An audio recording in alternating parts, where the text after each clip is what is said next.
Hello my dear students, welcome to our classroom. This is Radha.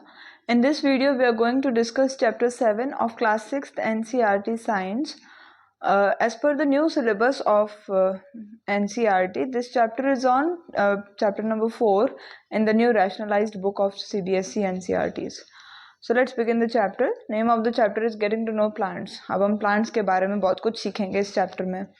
Go outside and observe all the plants around you. Do you see that some plants are small, some very big, while some are just patches of green on the soil? Some have green leaves, while some others have reddish ones. Some have huge red flowers, some have tiny blue ones, while some have none. We do see a variety of plants existing all around us, near our homes, in the school ground, on the way to the school, in the parks and gardens, isn't it? चलो अब देखो, अब अगर हम बाहर निकलें घर से और हमारे आसपास जितने भी प्लांट्स हैं उनको नोटिस करें, ऑब्जर्व करें. कुछ प्लांट स्मॉल होंगे, कुछ बिग होंगे, बड़े होंगे, छोटे होंगे. कुछ जो हैं जिनके ऊपर ग्रीन कलर के पैचेस होंगे, कुछ के पास ग्रीन कलर के कुछ जो हैं सॉइल के ऊपर जस्ट एक ग्रीन पैच की तरह होंगे, यानी इतने छोटे से होंगे हमें लगेगा सॉइल के ऊपर ग्रीन कलर का दाग है. आगे कुछ के पास ग्रीन लीव्स होते हैं, कुछ के पास रेड लीव्स होते हैं, कुछ के पास बड़े बड़े से रेड फ्लावर्स होते हैं, कुछ के पास छोटे छोटे से ब्लू फ्लावर्स होते हैं, कुछ के पास होते ही नहीं है. फिर कुछ प्लांट्स ऐसे हैं, हमारे पास बहुत सारे वेराइटीज़ हैं प्लांट्स के. अगर हम देखें हमारे घर के आसपास, स्कूल ग्राउंड में, हमारे घर स्कूल जब हम जाते हैं घर से तब भी उस रास्ते में भी, पार्क या गार्डन, हर जगह अलग अलग प्लांट्स हमें देखने को मिलते हैं. Let us get to know the different parts of any plant. This will help us understand the differences between plants of different kinds. Can you label the stem, branches, roots, leaves and flowers of the plant shown in figure 7.1? Color the parts of the plants. सबसे पहली चीज़ जो हम इस chapter में आज करेंगे वो ये है कि हम प्लांट के अलग अलग पार्ट को जानेंगे. इससे हमें पता चलेगा कि कौन से प्लांट्स में क्या क्या डिफरेंसेस हैं. इसमें अगर हम मार्क करने जाएं तो इसके जो स्टेम है और जो ब्रांचेस हैं, फिर साथ साथ में रूट्स, लीव्स और फ्लावर्स, ये 5 चीज़ें हमें करनी है. तो अगर आप अपनी पेंसिल से करना भी चाहें कर सकते हैं. ये जो है ये रूट्स है, ठीक है, रूट्स यानी कि जड़ें. ये जितने भी आपको ऐसे दिख रहे हैं ये सब लीव्स हैं. एक सिंगल लीव को हम बोलते हैं लीफ, ठीक है. ये जो आप इसमें जो बीच वाली डंडी देख रहे हैं इसको हम बोलते हैं स्टेम. इस स्टेम के अगर मान लो अलग अलग ब्रांचेस हो रहे हैं, जैसे कि यहाँ हुआ है, तो इसको हम बोलते हैं ब्रांचेस.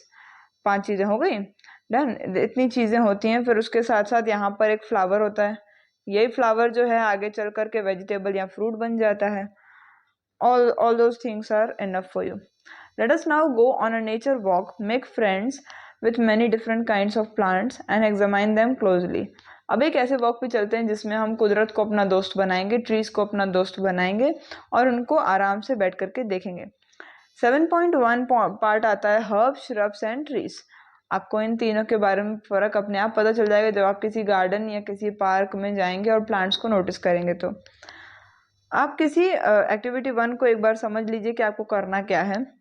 जब आप कहीं जाएंगे पार्क में या कहीं पर भी जहाँ पर पेड़ हैं, ध्यान दीजिए कि कुछ ऐसे प्लांट्स होंगे जो आपसे छोटे होंगे. Obviously if you are in grade 6, we are talking about a normal student right now. Second one आपके साइज के होंगे, कुछ ऐसे प्लांट्स होंगे. थर्ड वन जो आपके साइज से बहुत ज़्यादा बड़े हैं, ठीक है. उनकी स्टेम को फील कीजिए और उनकी स्टेम को बेंड करने की कोशिश कीजिए कि वो मुड़ रही है कि नहीं मुड़ रही है. अगर वो मतलब टेंडर होगी बहुत ज़्यादा तो वो मुड़ जाएगी, हार्ड होगी तो वो नहीं मुड़ेगी. ध्यान रखिएगा, आपको तोड़ना नहीं है, उसको सिर्फ मोड़ने की कोशिश करनी है.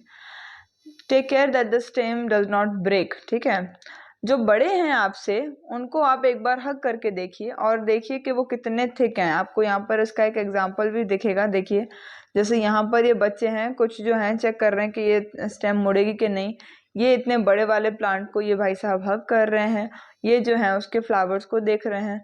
तो और यहाँ पर अगर आप देखें तो ये वाला प्लांट इनसे छोटा है, फिर ये वाला जो प्लांट है ये इन्हीं की साइज का है, और ये वाला प्लांट जो है इनसे बहुत ज़्यादा बड़ा है. तीनों प्लांट्स अलग अलग हैं. मूविंग ऑन, हमें ये भी देखना है कि कहाँ से इनकी ब्रांचेस ग्रो होती हैं. क्या इनकी ब्रांचेस ग्राउंड से ही ग्रो हो रही हैं, ग्राउंड के पास से ही ग्रो हो रही हैं, या ऊपर जाकर के स्टेम पे ग्रो हो रही हैं. अब हम इन सबको ग्रुप कर लेंगे. देखो कैसे. यहाँ पर tomato shorter than me, green colour का होता है. टेंडर होता है यानी कि बहुत ही नाजुक होता है, थिक होता है कि हार्ड होता है? अगर ये ग्रीन है तो फिर अगर ये टेंडर है तो फिर ये हार्ड नहीं होगा, यहाँ पर नो आ जाएगा।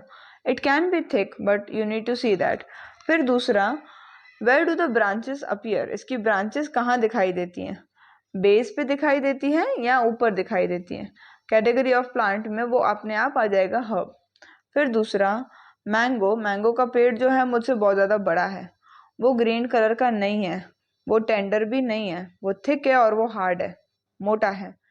उसकी जो उसकी ब्रांचेस हैं वो ऊपर हैं, नीचे नहीं है, इसकी नीचे थी, यहाँ पर यस आएगा, तो वो ऊपर है तो ये इसको बोलेंगे हम tree. Moving on, third number, lemon, वो मुझसे थोड़ा सा बड़ा है, ठीक है, इसमें जो इसकी स्टेम है वो हार्ड है, ठीक है, और हार्ड है अगर तो टेंडर तो बिल्कुल ही नहीं होगी, और वो ग्रीन हो सकती है, ठीक है। उसकी जो ब्रांचेस हैं वो बेस के आसपास ही आती हैं, स्टेम के बेस के आसपास आती है, यानी ग्राउंड के नियर में है, ऐसे को हम बोलेंगे श्रब। यानी हमने तीनों को समझ लिया, हर्ब, ट्री और श्रब, इन तीनों की हमने क्वालिटीज भी जान ली। और भी अगर आप कुछ प्लांट्स देखते हैं तो इनके नाम यहाँ लिख सकते हैं और इस फील्ड को फिल करके ये कौन से टाइप के हैं वो बता सकते हैं। Moving on, based on these characters, most plants can be classified into 3 categories. These are herbs, shrubs and trees. जितने भी आपने यहाँ पर उनकी क्वालिटीज देखी, इनके बेस पे आप इनको 3 कैटेगरीज में डिवाइड कर सकते हैं, हर्ब, श्रब और ट्री। इन तीनों का एक एग्जाम्पल यहाँ नीचे यहाँ पर आपको ये जो एग्जाम्पल्स दिए हैं इनमें से ये वाला जो है ये एक हर्ब है, ये वाला एक श्रब है और ये एक ट्री है। इनके बारे में जो डेफिनेशंस हैं वो यहाँ पर आपको नेक्स्ट पेज पे मिलेंगी, इनको आप अंडरलाइन कर सकते हैं। Plants with green and tender stems are called herbs. They are usually short and may not have many branches. जिनके पास ग्रीन कलर की और टेंडर यानी कि नाजुक स्टेम होती है उनको हम हर्ब बोलते हैं। ये नॉर्मली शॉर्ट होते हैं, इनकी लेंथ कम होती है और इनके पास ज़्यादा ब्रांचेस नहीं होते। Some plants have the stem branching out near the base. The stem is hard but not very thick. Such plants are called shrubs. कुछ प्लांट्स के पास जो उनका जहाँ से वो प्लांट उत्पन्न होता है, जो उसका बेस है, वहीं से ही उसकी ब्रांचेस आने लगती हैं। ऐसे में उनकी जो स्टेम है वो ज़्यादा कड़क होती है लेकिन ज़्यादा मोटी नहीं होती, थिक नहीं होती है। इन प्लांट्स को हम बोलते हैं श्रब्स। लास्टली जो थर्ड वन है, some plants are very tall and have hard and thick brown stem. The stems have branches in the upper part much above the ground. Such plants are called trees. कुछ plants जो हैं बहुत ज़्यादा लंबे होते हैं, उनके पास हार्ड और थिक यानी कि मोटी और एकदम कड़क स्टेम होती है ब्राउन कलर की। ये स्टेम्स के पास भी ब्रांचेस होती हैं लेकिन अपर पार्ट में यानी कि ग्राउंड से बहुत ज़्यादा ऊपर, और ऐसे प्लांट्स को हम बोलते हैं trees. Based on the above characteristics, can you now correctly classify the plants listed by you and complete column 4 in table 7.1? ये सभी आपको अब कैरेक्टरिस्टिक्स पता चल गए। अब आप इनके हिसाब से जो आपकी टेबल 7.1 है उसमें कॉलम 4 को कंप्लीट कर सकते हैं। नीचे पहेली कुछ सोच रही है, पहेली ये सोच रही है कि कुछ ऐसे प्लांट्स होते हैं जो इन तीनों कैटेगरीज में नहीं आते। कौन कौन से हैं? जैसे money plant, bean stalk, gourd plants, grape vines, ये सब। इनको कभी आप ध्यान से देखोगे तो ये ना तो कभी ठीक से खड़े भी नहीं हो पाते हैं, ठीक है। तो यहाँ पर क्या इनका टाइप है वो देखेंगे। Plants with weak stems that cannot stand upright and spread the ground are called creepers, while those that can take the support of neighboring structures and climb up are called climbers. कुछ ऐसे plants हैं जिनके पास बहुत ज़्यादा week stem होती हैं, ये सीधे खड़े नहीं हो सकते और ऐसे में ये ग्राउंड पे ही स्प्रेड होते जाते हैं, इनको हम बोलते हैं क्रीपर्स, ठीक है। ये ऐसे ऐसे ग्राउंड पे चलते हैं, स्प्रेड होते जाते हैं। सपोज ये ग्राउंड है और इसी के ऊपर ही ऐसे ही चलेंगे।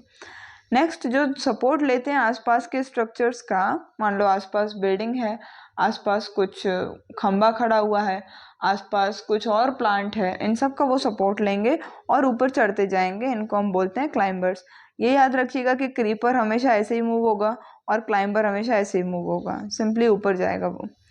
These plants are different from the herbs, shrubs and trees. ये जो सारे पौधे हमने अभी पढ़े ये हर्ब, श्रब और ट्रीज से अलग होते हैं। Perhaps there are some plants in our school or at home that you take care of. Write down the names of any 2 trees, shrubs, herbs or creepers growing in your house or school. कुछ ऐसे भी plants कई बार होते हैं जिनका हम ख्याल रखते हैं, हर रोज हम उनको वाटर देते हैं, हर रोज हम उनके उनके उनको देखते हैं, we take care of them, हम उनके आसपास की सफाई करते हैं। तो ऐसे में आप कोई भी दो ट्रीज, श्रब्स और हर्ब्स और क्रीपर्स, इन सब का नाम लिखिए जो आपके घर या आपके स्कूल में ग्रो कर रहे हैं। Moving on 7.2 that is stem. अब हम इस चैप्टर में आगे चल करके जो हमने जितने भी पार्ट्स ऑफ प्लांट्स पढ़े थे उनको हम धीरे धीरे एक एक करके हम डिटेल में स्टडी करने वाले हैं। Done. So the first part that we have is stem. Stem का मतलब है जो बीच की डंडी होती है। इसको करने के लिए आपको एक एक्टिविटी करनी होगी। ये करने के लिए आपको एक ग्लास, वाटर, रेड इंक और एक हर्ब चाहिए होगा और एक ब्लेड चाहिए होगा। एक ग्लास में पानी डालिए ताकि वो ग्लास जो है 1/3 हो जाए, यानी कि 1/3 वो फिल हो जाए। उसके अंदर कुछ रेड इंक के कुछ ड्रॉप्स डालिए। स्टेम का जो बेस है उसको कट कीजिए और उसको इसी ग्लास में रख दीजिए जैसे आपको यहाँ पर दिखाया गया है। उसके बेस को आपको कट करना है, रूट्स नहीं होनी चाहिए, ठीक है। बेस को कट करके यहाँ पर इसके अंदर डाल दीजिए, ठीक है। अब उसको अगले दिन आप ऑब्जर्व कीजिएगा तो आपको इस हर्ब के कुछ पार्ट्स ऐसे होंगे जो रेड कलर के हो जाएंगे, क्योंकि आपने पानी में कौन सा इंक डाला था, रेड इंक डाला था। अच्छा, अगर ऐसा हुआ तो आपको क्या लगता है कि वहां पर कलर पहुंचा कैसे? सिंपली जो आपने स्टेम कट किया था उसके थ्रू वो पूरा कलर उस सारी जगहों पर पहुंच गया। अच्छा, अब आप इस स्टेम को भी कट कीजिए और देखिए कि स्टेम के अंदर भी रेड कलर होगा ही, ठीक है। इस एक्टिविटी से हमें ये पता लगता है that water moves up the stem. In other words, stem conducts water just like the red ink. Minerals dissolved in water also move up in the stem along with the water. इस activity से हमने एक बात सीखी कि stem से ही पानी ऊपर जाता है। अगर हम बोलें तो स्टेम के अंदर पानी होता है, ठीक है। रेड इंक जैसे इस पानी के साथ साथ ऊपर तक चला गया, सेम मैनर में जो सॉइल में मिनरल्स होते हैं वो पानी के साथ साथ प्लांट में अंदर चलते जाते हैं और प्लांट्स ग्रो करते जाते हैं, ठीक है। Moving on to the next page. The water and minerals go to leaves and other plant parts attached to the stem through narrow tubes inside the stem. जो वाटर और मिनरल्स अभी नीचे से गए, सॉइल से ऊपर गए और वो कहाँ जाएंगे, लीव्स और बाकी के प्लांट के पार्ट्स में, और वो सब स्टेम से जुड़े हुए होते हैं, ठीक है। इसको करने के लिए स्टेम के अंदर छोटे छोटे से ट्यूब होते हैं। पहेली ने ये एक्टिविटी किया और उसके पास एक वाइट फ्लावर वाला हर्ब था। उसने उसकी ब्रांच को, वाइट फ्लावर वाले ब्रांच को ग्लास ए में रखा और उसके अंदर रेड इंक डाली। उसने एक फनी थिंग किया दूसरे ब्रांच के साथ, उसने उसको दो अलग अलग टुकड़ों में बांट दिया और उन्होंने ग्लासेस बी और सी के उसमें रख दिया। अब उसमें उसने देखो क्या किया, अब इसमें फिगर दिख नहीं रही है वरना मैं आपको दिखा देती। इसके अंदर उसने रेड इंक का डाला ब्लू ग्लास बी में और ग्लास सी में उसने ब्लू इंक का डाला। अब वो आपको गेस करने के लिए बोल रही है कि ग्लास ए में जो फ्लावर है उसको क्या होगा और जो उसने ग्लास बी और सी में जॉइंटली रखा है फ्लावर को उसके साथ क्या होगा। सिंपली आप अगर देखेंगे तो बी और सी में जो फ्लावर है उसमें जॉइंट कलर्स आ जाएंगे, और क्या, क्योंकि उसने एक में रेड डाला एक में ब्लू इंक डाला है।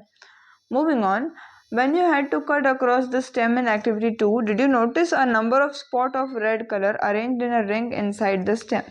Does this explain the results that Paheli obtained? Try this activity yourself. इस activity को एक बार खुद करके देखिए और जब आप इसको कट करेंगे तो आपको स्टेम के अंदर रिंग्स में रेड कलर जो है अरेंज किया हुआ मिलेगा। इससे आप पता लगा पाएंगे कि पहेली ने जो एक्टिविटी किया उससे उसको क्या मिला। Second part that we have is the leaf. Look at the leaves of plants around you and draw them in your notebook. Are all the leaves of the same in size, shape and color? कुछ plants के leaves को देखिए और उनको अपनी notebook में draw कीजिए।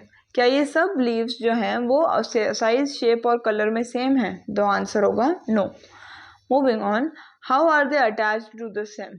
The part of a leaf by which it is attached to the stem is called petiole. The broad green part of the leaf is called lamina. Can you identify these parts of the leaves in plants around you? Do all the leaves have petioles? अच्छा, अगर आप इसके parts को देखें, suppose कर लीजिए कि यहाँ पर वो स्टेम है, ठीक है। इस स्टेम से यहाँ से ये लीफ जो है उससे जुड़ा हुआ है, तो जिस जगह से वो जुड़ता है उस जगह को हम बोलते हैं पेटियोल। और ये जो आप इसका ब्रॉड वाला ये वाला जो पार्ट देख रहे हैं इसको हम बोलते हैं लेमिना, ठीक है। अब एक सवाल है कि क्या सभी लीव्स में ये पेटियोल होता है, तो आंसर होगा यस, क्योंकि सभी लीव्स जो है स्टेम से तो कनेक्टेड होते ही हैं, और वो स्टेम से कनेक्ट होने के लिए उसके पास जो पॉइंट है उस पॉइंट को ही हम बोलते हैं पेटियोल। इस डायग्राम को आपको याद भी करने की जरूरत पड़ेगी, एक्सरसाइज में ये है। Let us get to know the leaf better by taking its impression. If you thought that leaves cannot sign, here is an activity which will make you think again. हम जब भी कहीं साइन करते हैं तो हम अपना एक हमारा अनोखा ही साइन होता है ताकि लोगों को पता चले कि हाँ ये हमारा साइन है, राइट। अब एक एक्टिविटी हम करेंगे जिसमें आपको पता चलेगा कि लीव्स भी साइन कर सकते हैं। कैसे, वो देखो। एक लीफ को लीजिए, उसको वाइट शीट ऑफ पेपर के अंदर ऐसे रखिए और उसको अपने हाथों से ऐसे पकड़ के रखिए। अपनी पेंसिल टिप से साइडवेज, यानी कि हम पेंसिल नॉर्मली ऐसे सीधी पकड़ते हैं, आपको सीधी नहीं, आपको ऐसे टेढ़ी पकड़नी है और उससे आपको उससे पूरा का पूरा शेड कर देना है, ठीक है। नीचे लीफ पड़ा है और ऊपर आपने पेपर रखा है, आप उसको शेड करते जा रहे हैं, ठीक है। कुछ आपको ऐसी लाइन्स उसको मिलेंगी उसके ऊपर जो आप अलग अलग, सब में अलग अलग होती हैं। फॉर एग्जाम्पल हम हमारा हैंड देखें, हम हमारा पाम देखें, उसमें अलग अलग रेखाएं होती हैं, है ना। सिमिलरली हर लीफ में भी होती हैं। ये लाइंस जो इस लीफ पे आपको मिल रही हैं इनको हम बोलते हैं veins. These lines on the leaf are called veins. Do you see a thick vein in the middle of the leaf? This vein is called the midrib. The design made by veins is called the leaf venation. If this design is net-like on both the sides of the midrib, the venation is reticulate. Figure 7.10a. If in the leaves of grass you might have seen that the veins are parallel to one another, this is parallel venation. Figure 7.10b. Observe the venation in as many leaves as you can without removing them from the plant. Draw the pattern and write names of some plants having reticulate and parallel venation.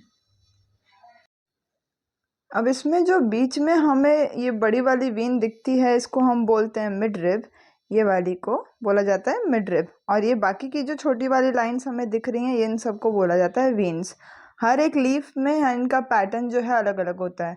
For example किसी leaf में ये pattern जो है ऐसा होगा अगर, तो इसको हम बोलते हैं रेटिक्यूलेट वेनेशन। और अगर किसी चीज़ में ये सीधा सीधा चला जाएगा, किसी लीफ में ये जो है ये ऐसा ही शेप है लेकिन ये सीधे चलते हैं, तो इसमें हम बोलते हैं इनको पैरेलल वेनेशन। सिंपल है बहुत ज़्यादा, ठीक है। दो टाइप के वेनेशंस होते हैं और वेनेशन किससे बनता है कि उसके अंदर वेन्स का कैसा शेप है, ठीक है। मूविंग ऑन, एक्टिविटी 4 आपसे बोल रहा है कि आपको एक हर्ब चाहिए होगा और 2 ट्रांसपेरेंट पॉलीथीन बैग्स चाहिए होंगी और थोड़ी सी डोरी चाहिए होगी।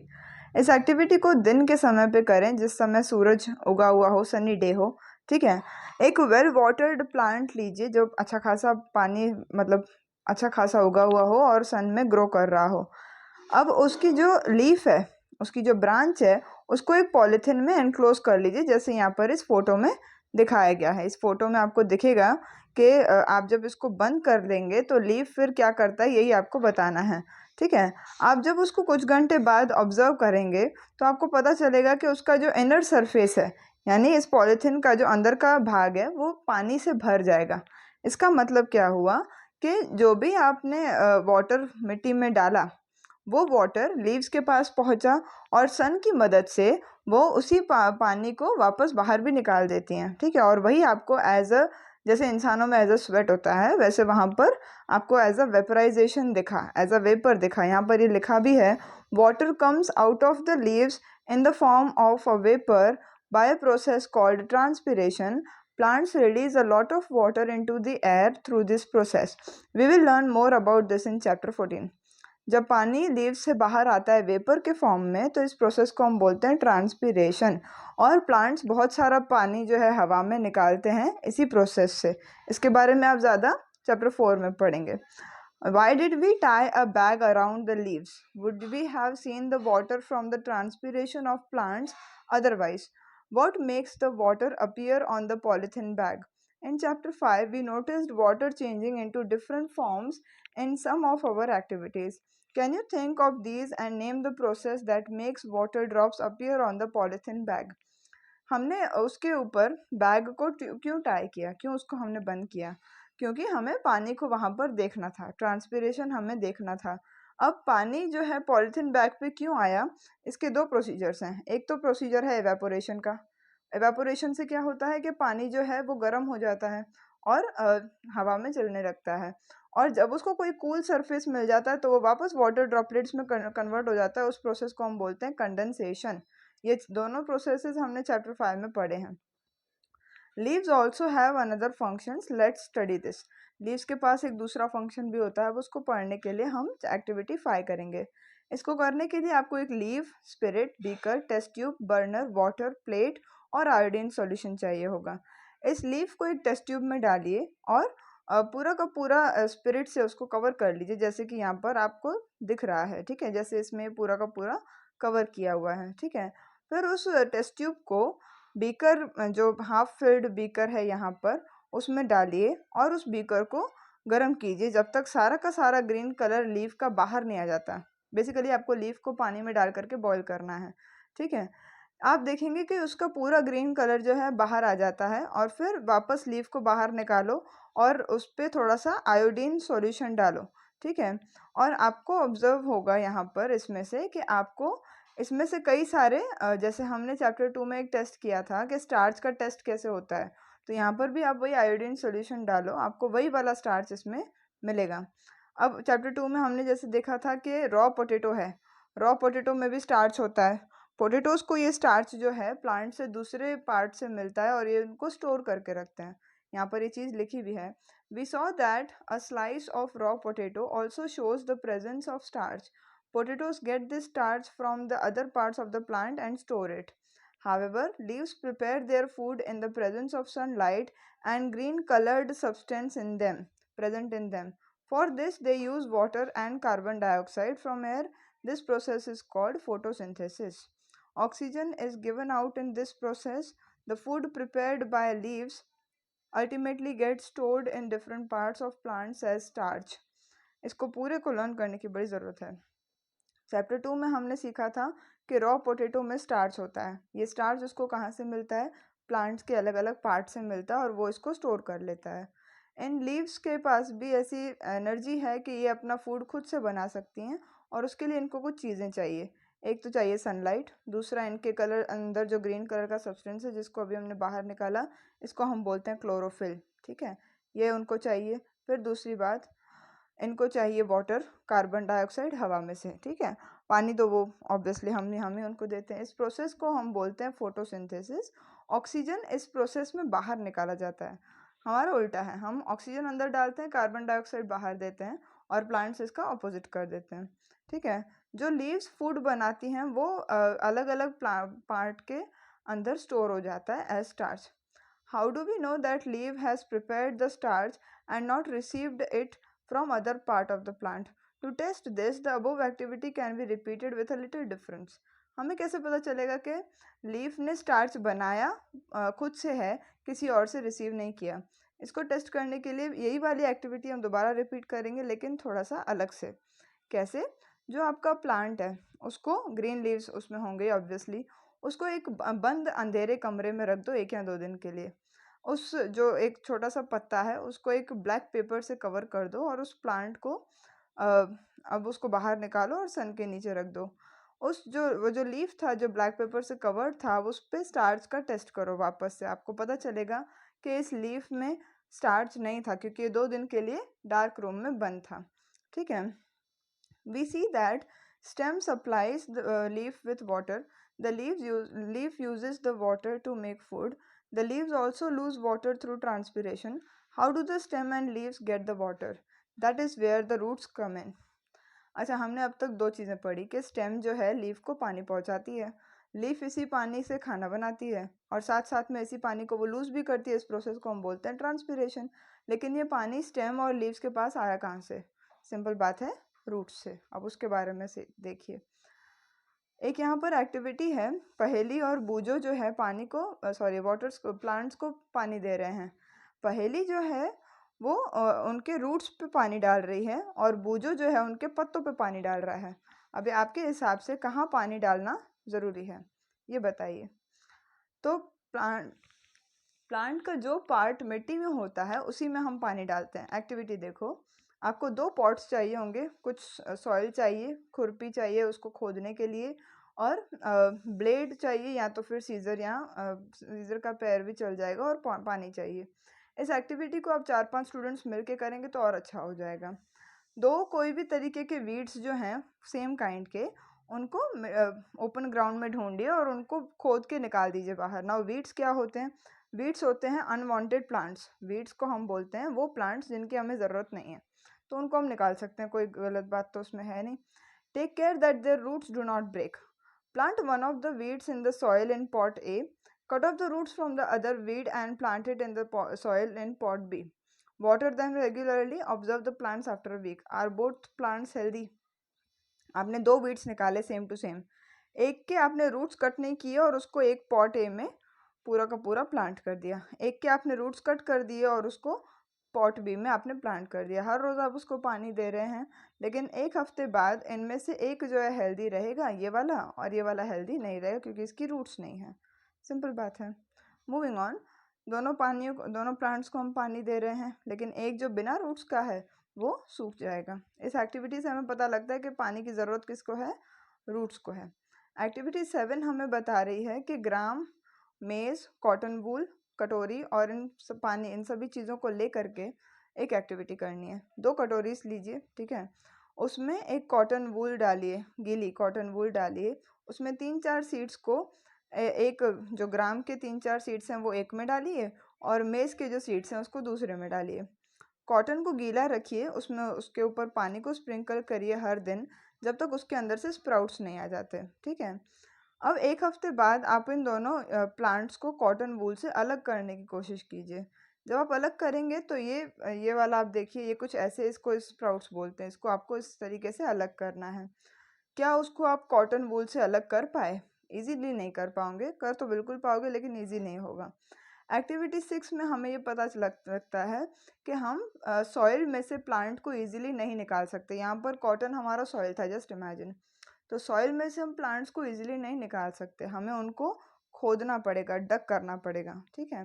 The roots help in holding the plant firmly in the soil. They are set to anchor the plant to the soil. Roots जो हैं सॉइल के अंदर प्लांट को पकड़ के रखती हैं, और इसीलिए उनको हम बोलते हैं प्लांट का एंकर सॉइल के अंदर। आगे, you have seen that there are different kinds of stems and leaves. Do the roots also show a variety? Let us find out. हमने अलग अलग तरीके की स्टेम्स और लीव्स तो देख ली, अब क्या रूट्स में भी अलग अलग काइंड्स होते हैं? वो अभी देख लेते हैं इस एक्टिविटी के थ्रू। आपके पास ये 2 प्लांट्स हैं, ये वाले कौन से? एक ग्राम का है और एक मेज़ प्लांट का है, ठीक है। इन दोनों की रूट्स को ज़रा ध्यान से, अगर हम, ये स्प्राउटेड है बाय द वे, इनकी रूट्स को अगर हम ध्यान से देखें, एक का ये है सीधा और एक में ये आप लाइंस, थोड़ी सी ब्रांचेस देख पा रहे होंगे। तो इन दोनों में अलग अलग पैटर्न्स हैं। कैसे हैं देखो, यहाँ पर इस वाले को, यहाँ यहीं पर है एक्टिविटी 9, और एक समझ लो, एक ओपन ग्राउंड में जाओ जहाँ पर बहुत सारे वीड्स ग्रो कर रहे हों। कुछ वीड्स को निकालो और उनकी रूट्स को धो करके उनको ऑब्जर्व करो। आपको पता चलेगा कि उन रूट्स के अलग अलग पैटर्न्स हैं, जैसे कि ये वाली रूट का अलग पैटर्न है, ये वाली रूट का अलग पैटर्न है। इसका नाम, जो ये पहली वाली है, इसका नाम है टैप रूट, दूसरी वाली का नाम है फाइब्रस रूट्स। इससे सिंपली हमको एक बात पता चलती है कि टैप रूट जो है वो ज़्यादा डीप जाती है, आप इसको ध्यान से अगर देखेंगे तो। और इसकी जो ब्रांचेस हैं थोड़ी सी भले कम है, लेकिन ये डीप गई है। इसकी ब्रांचेस बहुत ज़्यादा हैं, लेकिन ये ज़्यादा डीप नहीं गई है सॉइल के अंदर। For roots of the kind shown in figure 7.17a, the main root is called taproot and the smaller roots are called lateral roots. Plant with roots as shown as in figure 7.17b do not have any main root. All roots seem similar and these are called fibrous roots. इसमें एक कुछ parts हैं, ये वाली जो है इसको बोलते हैं मेन रूट, और इसके आसपास वाली जो है ये वाली, इनको हम बोलते हैं lateral roots. Okay, fibrous roots में ऐसा कुछ नहीं है, सब की सब जो हैं इनकी अपनी अपनी ब्रांचेस हैं और इसमें कोई मेन कोई लेटरल नहीं होती। Moving on, separate the weeds you have collected into A those that have tap roots and B those that have fibrous roots. Look at the leaves of the plants in group A. What kind of venation do they have? What kind of venation do you see for the plants of group B? अब जितने भी आपने weeds collect किए हैं उनको जिसकी tap root है उसको अलग कीजिए और जिसकी फाइब्रस रूट है उसको अलग कर दीजिए। जो टैप रूट वाले हैं उनके लीव्स को एक बार देखिए और जो फाइब्रस रूट वाले हैं उनके रूट्स को एक बार देखिए, इससे भी पता चल जाएगा। Do you notice that leaf venation and the types of roots in a plant are related in a very interesting way? In table 7.2, can you match the type of leaf venation and the type of roots for some plants you have studied in all the activities so far? इन सब में अगर आप देखेंगे तो leaf venation और types of root सब एक दूसरे से रिलेटेड हैं। टेबल 7.2 में अभी हम वही वाली चीज़ करने वाले हैं। देख लो, नेम ऑफ प्लांट है, टाइप ऑफ लीफ वेनेशन है और टाइप ऑफ रूट्स हैं। अगर हम इसको समराइज करें तो जिसके पास टैप रूट्स होती हैं उसके पास रेटिकुलेट वेनेशन होता है, सिंपल बात है, ठीक है। और जिसके पास फाइब्रस रूट्स होती हैं उनके पास पैरेलल वेनेशन होता है। ये चीज़ आपको याद रखनी है। और ये कैसे याद रख सकते हैं, इसका सिंपल सा एग्जांपल है। टैप रूट कैसे चल रही है, ऐसे चल रही है। और रेक्टिकुलेट वेनेशन कैसे चलता है, ऐसे चलता है उल्टा।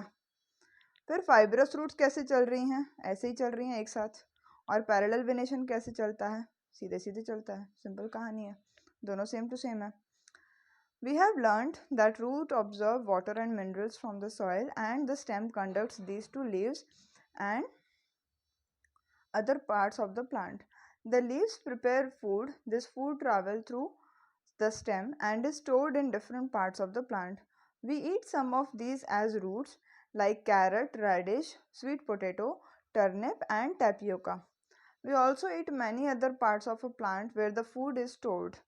हमने अभी अभी जो भी पढ़ा उसको एक बार समराइज करें तो हमने ये पढ़ा कि स्टेम जो है पानी लेके जाती है, रूट्स जो हैं सॉइल से वाटर और मिनरल्स को एब्जॉर्ब करती है और जाकर के स्टेम के थ्रू लीव्स तक पहुंचाती है। फिर उसके बाद हमने ये भी पढ़ा कि लीव्स जो हैं खाना बनाती हैं और ये फूड जो है स्टेम के थ्रू अलग हो ट्रैवल करता है और अलग अलग पार्ट्स में जाकर के स्टोर हो जाता है। इनमें से कुछ रूट्स को हम खाते भी हैं, for example carrot, radish, sweet potato, turnip और टेपियोका। ये किसी प्लांट के रूट्स में उगते हैं जिनको हम निकाल करके खाते हैं। और भी बहुत सारे पार्ट्स हम खाते हैं जहाँ पर फूड जो है स्टोर किया जाता है। Do you agree that stem is like a two way street? Write down what goes up the stem and what comes down. क्या आपको ऐसा लगता है कि स्टेम जो है वो टू वे स्ट्रीट है? कैसे? वो नीचे से ऊपर जो है वाटर और मिनरल्स को लेके जा रही है और ऊपर से नीचे वो फूड को लेकर के आ रही है। तो ये एक टू वे स्ट्रीट हो गया, वो दोनों के लिए काम करती है। In the next section we will study about the structure of a flower. अब नेक्स्ट पार्ट आपका आता है वो है फ्लावर और उसके स्ट्रक्चर को अब हम समझेंगे। यहाँ पर आपको 3 ब्रांचेस दिखाई गई हैं रोज की। आपको क्या लगता है कि इनमें से कौन सी ब्रांच जिसे आप इजीली समझ सकते हो कि ये एक रोज प्लांट है, किससे आप उसको आइडेंटिफाई कर सकते हो? तो ऑब्वियसली आपका आंसर होगा ये वाला, क्योंकि इसमें तो कोई पत्ते ही नहीं है, इसमें सिर्फ पत्ते हैं तो रोज का फ्लावर नहीं है, इसमें फ्लावर है। तो आप बोलोगे कि हाँ, जो जिसमें फ्लावर्स और लीव्स दोनों होते हैं तो हम उससे पहचान सकते हैं कि कौन सा प्लांट है ना। अब कलर अगर हम बोलें, फिगर 7.1 में जो ये फ्लावर्स हैं, ये वाला जो फ्लावर है इसके लिए आप कौन सा कलर यूज़ करोगे? Red, obviously, because roses are red. It can be white as well, ठीक है। कभी आपने फ्लावर्स देखे हों अगर किसके? ग्रास, व्हीट, मेज, मैंगो या गुआवा के, इनके भी फ्लावर्स होते हैं, ठीक है, जो ब्राइटली कलर्ड होते हैं। अब इन फ्लावर्स को हम क्लोजली थोड़ा सा देखेंगे। एक्टिविटीज 10 देखो, एक बर्ड लो और 2 फ्रेश फ्लावर्स लो। किसी भी फ्रेश फ्लावर को आप ले सकते हो, datura, china rose, mustard, brinjal, ladies finger या गुलमोहर, कोई भी एक आप फ्रेश फ्लावर ले सकते हो। साथ में आपको एक ब्लेड की, ग्लास स्लाइड की और एक पेपर की शीट की ज़रूरत पड़ेगी और साथ साथ में मैग्नीफाइंग ग्लास और वाटर, ठीक है। पीछे जो नीचे जो यहाँ पर फिगर दिया हुआ है 7.20, इसको ध्यान से देखिए। ये वाला जो है ये एक बर्ड है, अभी फ्लावर बंद है, खुला नहीं है। और ये वाला जो है ये एक फ्लावर है जो खुल चुका है, ठीक है। इसमें ये वाले जो आप बाहर वाले देख रहे हो इसको हम बोलते हैं सेपल्स, और ये जो अंदर वाले अभी खुलने बाकी हैं इनको बोलते हैं पेटल्स। इस फ्लावर में अगर हम देखें तो यही वाले सेपल्स इसके अंदर हमें दिखते हैं और ये जो बाहर खुल गए इनको हम क्या बोलते हैं? पेटल्स। सिंपल, इनके 2 पार्ट्स हैं, ठीक है। अच्छा, पेटल्स के अंदर भी अगर आप देखो तो ये भी छोटे से लीफ लाइक स्ट्रक्चर लगते हैं, मतलब इनका स्ट्रक्चर भी लीफ से कई ज़्यादा मेल खाता है। आगे देखें, एक फ्लावर लीजिए और उसमें पेटल और सेपल्स को आप और अरेंज कर सकते हैं। उसमें आप बता भी सकते हैं कि उसके पास कितने सेपल्स हैं, क्या वो सब एक साथ जॉइन किए हुए हैं, क्या पेटल्स के और सेपल्स के क्या क्या कलर्स हैं, how many petals does your flower have, आपके फ्लावर में कितने पेटल्स हैं, are they joint to one another और आर सेपरेट, वो एक दूसरे से जॉइंट हैं या अलग अलग हैं। जो जॉइंट सेपल्स होते हैं और पेटल्स जिनके सेपरेट होते हैं, क्या उनके जॉइंट हैं एक साथ। ठीक है, एक टेबल बनाइए और उसमें एक ऑब्जर्वेशंस अपना लिखिए कि आपने एक, मान लो आप लोकेलिटी में जहाँ गए जहाँ पर फ्लावर्स वाले प्लांट्स हैं, वहाँ के सभी फ्लावर्स को आपने। अच्छा, यहाँ पर एक क्वेश्चन है जिससे आपको आगे बहुत कुछ सीखने को मिलेगा। Do the flowers with joint sepals have petals that are separate और आर दे जॉइंट टुगेदर। जब भी आप देखें कि उनके सेपल्स जॉइंट हैं, क्या उनके पेटल्स सेपरेट हैं या वो भी जॉइंट हैं, या आप किसी फ्लावर को देख करके पहचान सकते हैं। Make a table based on the observations of the whole class. Add observations to this table from a field trip to a locality where there are plants with flowers. Fill the last two columns after you have gone through the entire section. एक table बनाइए, पूरे class के observations उसमें डालिए और आपको एक ऐसी जगह पे जाना है जहाँ पर प्लांट्स हों और उनमें फ्लावर्स भी हों। ठीक है, लास्ट टू कॉलम्स जो हैं, पूरा सेक्शन कंप्लीट करने के बाद आपको ये लास्ट टू कॉलम्स फिल कर रहे हैं। सेक्शन का मतलब हुआ कि अभी हमने आगे ये वाले समझे नहीं हैं, तो जब समझ जाएंगे तब इनको फिल कर लेंगे। Moving on, to see the inner parts of the flower clearly, you have to cut it open if its petals are joint. For example, in Dhatura and other bell-shaped flowers, the petals have to be cut lengthwise and spread out so that the inner parts can be seen clearly. अगर आप इस flower के inner parts को देखना चाहते हैं तो आपको इनको कट करना पड़ेगा। अब कैसे आप कट करेंगे देखिए। एग्जाम्पल मान लीजिए धतूरा है, यहाँ दूसरे बेल शेप्ड फ्लावर्स हैं, इनके पेटल्स को आपको लेंथ वाइज यानी कि ऐसे काटना है। ठीक है, और उसके आप फिर इनर पार्ट्स को देख पाएंगे। इसको काटने के बाद आपको सेपल्स और पेटल्स को कट करना पड़ेगा, रिमूव करना पड़ेगा, ताकि आप बाकी के पार्ट्स को देख पाएं। इसमें ये जो फिगर दिया हुआ है 7.22, इसको ध्यान से देखिए। आपने पहले तो इसको, ये वाली चीज़ें आपने रिमूव कर दी। ठीक है, ये वाली चीज़ें भी आपने रिमूव कर दी जो नीचे हैं। इसको जब आप ऐसे कट करोगे सीधे सीधे तो इसमें दो पार्ट्स आते हैं। एक तो ये वाला जो नीचे वाला दिखाया जा रहा है, ये क्या है, स्टैमेंस है, और ये जो सबसे बेस है जहाँ से ये सब निकल रहे हैं बाहर, इसको बोलते हैं पिस्टिल। अब इसके भी कुछ और पार्ट्स हैं, ये वाले पार्ट्स हैं स्टैमेन के। स्टैमेन में इस पार्ट को बोलते हैं एंथर और इस पार्ट को जो बीच वाला है उसको बोलते हैं फिलामेंट। ठीक है, मूविंग ऑन। अब दूसरे पार्ट्स हैं किसके, पिस्टिल के। पिस्टिल के पार्ट्स में क्या क्या है, ऊपर वाले पार्ट को बोलते हैं स्टिग्मा, इसको बोलते हैं स्टाइल और इसको बोलते हैं ओवरी। तो अभी अगर हम इसको समराइज करें तो हमने एक पिस्टिल का पार्ट पढ़ा और साथ साथ में हमने पढ़ा, सॉरी यहाँ पर टी नहीं आता, साथ साथ में हमने पढ़ा किसको, स्टैमेन को पढ़ा। स्टैमेन के भी कुछ पार्ट्स हैं और पिस्टिल के भी कुछ पार्ट्स हैं। ठीक है, moving on. The innermost part of the flower is called a pistil. If you cannot see it completely, remove the remaining stamens. Identify the parts of the pistil with the help of figure 7.24. जो सबसे अंदर का part है flower का उसको हम बोलते हैं पिस्टिल। अगर आप उसको नहीं देख पा रहे हैं तो बाकी की सभी स्टेमन्स को एकदम निकाल दीजिए, फिर आपको पिस्टिल के सब पार्ट्स दिखने लगेंगे। पिस्टिल जो आपके फ्लावर का उसका नीट एंड क्लीन डायग्राम बनाइए। एक्टिविटी 11 देखिए, अब वो बता रहा है कि एक फ्लावर के अंदर एक ओवरी भी होती है। अब हम उसको स्टडी करेंगे, क्या है वो देखो। जो पिस्टल है, जो अभी आपने ये देखी थी पिस्टल, उसका जो सबसे लोअर मोस्ट पार्ट है और जो स्वोलन पार्ट है, यहीं पर है ये चीज़ देखो, ये वाला, ये पार्ट हल्का सा स्वोलन है, सूजा हुआ है जिसको हम बोलते हैं, इसके अंदर ही ओवरी होती है। उसको हम कैसे निकालते हैं अब आप वो देखिए। इस पार्ट को हम कट करेंगे और ये देखिए कि ये अंदर से कैसे दिखता है। इसको देखिए, इन्होंने एक को ऐसे कट किया है, एक को उन्होंने ऐसे कट किया है। जब उन्होंने कट किया तो वो कुछ ऐसे दिख रहे हैं। इसके अंदर कुछ आपको छोटी छोटी बीड्स जैसी दिखाई देंगी, ये हमारे क्या हैं, ओव्यूल्स हैं। ठीक है, और ये ओव्यूल्स क्या काम करते हैं, ये सिंपली ये काम करते हैं कि आपके फ्लावर्स जो हैं आगे चल करके दूसरे प्लांट में कन्वर्ट हो जाएं। इसके अंदर वो ताकत है। Inner structure of an ovary is shown over there. Longitudinal cut and transverse cut, both of them are shown. Moving on, इसको एक बार समझ लेते हैं। Observe the inner parts of the ovary using a lens. Do you see some small bead-like structures inside the ovary? They are called ovules.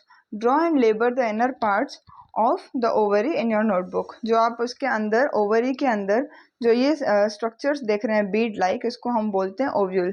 इसका जो आपके flower में जो था ओवरी, उसको ड्रॉ कीजिए. On your field trip, try to find out the names of as many of the flowers as you can by asking the gardener or any other person. Remember not to pluck more flowers than you need. Based on what you have filled in table 7.3, answer the following questions. आप जब field trip पे जा रहे हैं तो जितना हो सके उतने फ्लावर्स का नाम पता लगाइए. आप अपने गार्डनर से पूछ सकते हैं, किसी और इंसान से पूछ सकते हैं.